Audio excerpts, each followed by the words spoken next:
গার্লফ্রেন্ডকে message drop করার কথা। আমি বলি কি, যে এমন কথা বলে শুধু মেসেজ ড্রপ করার কথা, ওকে থানায় ড্রপ করেন, অথবা ওকে পাবনা পাগলা গারদে ড্রপ করেন। একটা রেফারেন্স নাই, একটা আয়াত নাই, কোরআনের কোনো দলিল নাই, পুরোটাই খালি ড্রপ আর ড্রপ, পুরোটাই ড্রপ আর ড্রপ।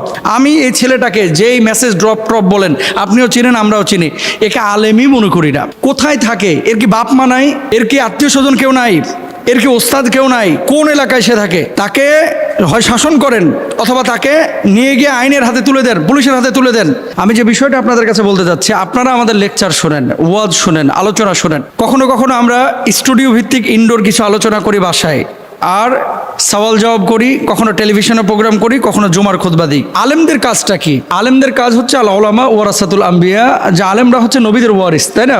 নবীরা যে কাজ করেছে, আলেমরা সেই কাজটা জাতির সামনে, মানুষের সামনে স্বচ্ছভাবে কোরআন এবং সুন্নাহর আলোকে তুলে ধরবে। এটা হচ্ছে বাস্তব কথা।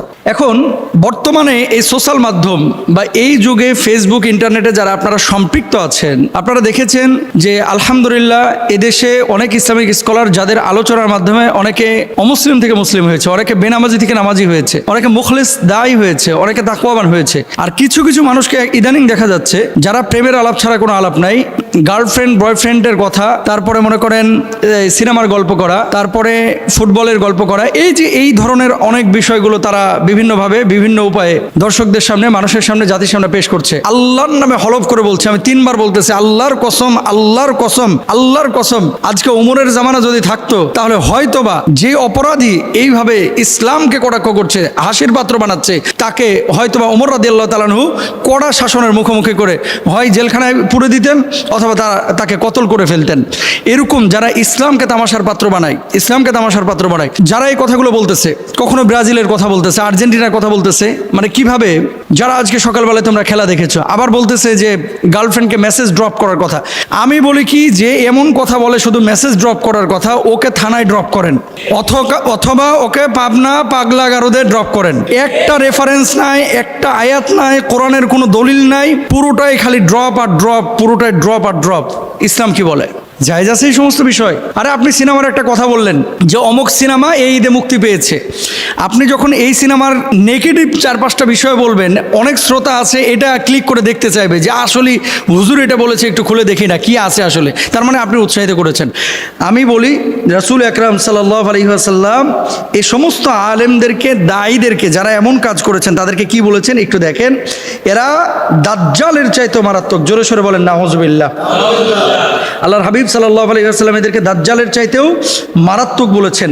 দেখেন রাসূল আকরাম সাল্লাল্লাহু আলাইহি ওয়াসাল্লাম বলেছেন, এমন কিছু রয়েছে যেটির ব্যাপারে আমি আমার উম্মতের জন্য দাজ্জালের অপেক্ষাও বেশি ভয় পাই। নবীজি বলছেন যে পরবর্তীতে এমন কিছু মানুষ আসবে যে মানুষগুলো দাজ্জালের চাইতে মারাত্মক হবে। দেখেন, ভণ্ডামি আপনি সাধারণ গেটআপে করেন, সেখানে কোনো মানুষ বিভ্রান্ত হবে না, যে ও জানে যে ওটা ভণ্ড। আর যখন আপনি ধর্মীয় লেবাস পরে আবেদ আলীর মতো, যখন আপনি টুপি পরে, পাঞ্জাবি পরে, দাড়ি রেখে আপনি যখন এই ধরনের কোনো কাজ, কোনো কর্মকাণ্ড করবেন, তখন মানুষ মনে করবে এটা ইসলাম, অথচ এটা সম্পূর্ণরূপে হারাম। আল্লাহ রাসূল সাল্লাল্লাহু আলাইহি ওয়াসাল্লাম কি বলছেন? তখন আমি ভীত হয়ে পড়লাম। তাই আমি বললাম, হে আল্লাহ রাসূল সাল্লাল্লাহু আলাইহি ওয়াসাল্লাম, এটি কোন জিনিস যার ব্যাপারে আপনি আপনার উম্মাহের জন্য দাজ্জালের চাইতে অধিক ভয় করেন? আল্লাহর হাবিব সাল্লাল্লাহু আলাইহি ওয়াসাল্লাম বললেন, পথভ্রষ্ট আলিমগণ। আমি এই ছেলেটাকে যেই মেসেজ ড্রপ বলেন, আপনিও চিনেন আমরাও চিনি, একে আলেমই মনে করি না। যদি আলেম হতো, তার তাফসির থাকতো, আলেম হতো, ইসলাহের অনেক কথা থাকে। আলেম যদি হতো, তাহলে কোরআন হাদিসের অনেক কথা থাকে যেগুলো নিয়ে কথা বলতো। সারাক্ষণ খালি এই যে গার্লফ্রেন্ড বয়ফ্রেন্ড এই ধরনের আলাপ আচরণ যারা করে, তাদের আলোচনা শুনেন না ভাই। আর আপনাদেরকেও বলি, কোথায় থাকে? এর কি বাপ মা নাই? এর কি আত্মীয় স্বজন কেউ নাই? এর কি ওস্তাদ কেউ নাই? কোন এলাকায় সে থাকে? তাকে হয় শাসন করেন, অথবা তাকে নিয়ে গিয়ে আইনের হাতে তুলে দেন, পুলিশের হাতে তুলে দেন। এবং এই সমস্ত পাগলামি যারা করে, এরা শুধুমাত্র নিজের ক্ষতি করতেছে না, বরঞ্চ সমষ্টিগতভাবে ইসলামের ক্ষতি করতেছে। এদের ওয়াজ শোনা যাবে না, এদের থেকে দূরে থাকবেন, মাহফিলে এদেরকে নেবেন না, এদেরকে মসজিদের ইমামতিতে নেবেন না। এরা ফাসেক। এই সমস্ত মানুষগুলো হচ্ছে ইসলামের সাথে বেঈমানি করে, গাদ্দারি করে। আল্লাহ তাআলা আমাদের সবাইকে হেফাজতে রাখুন। হক্কানে আলেমদের আলোচনা শুনুন। একটা মেয়েকে পছন্দ করি, সেও আমাকে পছন্দ করে। এখন বাড়িতে তার ফ্যামিলিও মেনে নিচ্ছে না, আমার ফ্যামিলিও মেনে নিচ্ছে না। এমত অবস্থায় পালিয়ে বিয়ে করা বা গোপনে বিয়ে করা আমার জন্য জায়েজ হবে কিনা? কারণ তার সাথে আমার নিয়মিত শারীরিক ধরাছোঁয়া হচ্ছে। নাউজুবিল্লাহ বলেন জোরে সোরে একবার। এই জিনিসগুলো এটা একটা আন্তর্জাতিক সমস্যা ভাই, বাংলাদেশে না শুধু, সারা পৃথিবীতেই। বাপ মা কিন্তু জানে যে আমার, এই শুনেন, আপনি কেমন বাপ মা, আপনি আপনার ছেলে মেয়ের অ্যাটিটিউড দেখে বুঝেন না যে আপনার ছেলে মেয়ে হয়তো বা অ্যাফেয়ারে জড়াচ্ছে? যেটা প্রেমে জমে যায় এটা দেখবেন মোবাইলে আসক্ত বেশি হয়, সব সময় কিন্তু বারবার দেখে, মেসেজ চেক করে, ছেলেও মেয়েও, যে কতক্ষণ আমার নক দিচ্ছে, আমার মানে তার টেন্ডেন্সি তো সবসময় ওই যে তার পছন্দের মানুষটাকে কেন্দ্র করে, তার শয়ন বলন কথন চলন সব কিছুতে তাকে কেন্দ্র করে। বাপ মা রাত্রিবেলায় দেখে যে ছেলে বা মেয়ে রাত্রে তার বেডরুমে কারোর সাথে কথা বলছে কিনা, এই জিনিসগুলো বা তার শারীরিক পরিবর্তন এটা দেখে তো বোঝা উচিত যে আমার ছেলে বা মেয়ে কারোর সাথে সম্পর্কে জড়িয়েছে। যদি জানতে পারে, প্রথমে উচিত ছিল বাপ মাকে এই ছেলে মেয়েকে কী করা, বাধা দেওয়া, যে প্রেম টেম এগুলো করিস না বাবা, আমরা আমাদের পছন্দ মতো তোদেরকে বিয়ে শাদী দিব। যখন অ্যাফেয়ার হয়েই গেছে, কোনো ছেলে এবং মেয়ে এ ধরনের সম্পর্কে জড়িয়ে পড়েছে, বাপ মার উচিত হচ্ছে তাড়াতাড়ি বিয়ে দেওয়া। কারণ কি, ফাল আইনান জেনা হুমান নাজার, মনে রাখবেন যারা প্রেম করে, এখন প্রেম কিন্তু এই কোন একজন লেখকের কলাম পড়েছিলাম, প্রেম বলতে আসলে কিছু নাই, এগুলো হচ্ছে শারীরিক চাহিদা মেটানোর একটা উপলক্ষ, মাধ্যম। যদিও প্রেম টেম ভালোবাসা এগুলো আসলে ওইরকম কোনো উপলক্ষই নাই, এটা মূলই হচ্ছে ধরা ছোঁয়া, তারপরে মনে করেন আজেবাজে কাজকাম করা, এগুলো হচ্ছে মূল। তো ফাল আইনান জেনা হুমান নাজার, চোখ দিয়ে খারাপ কিছু দেখা এটা হচ্ছে চোখের জেনা, জিহ্বা দিয়ে খারাপ কথা বলা এটা হচ্ছে জিহ্বার জেনা, হাত দিয়ে খারাপ কিছু স্পর্শ করা এটা হচ্ছে হাতের জেনা।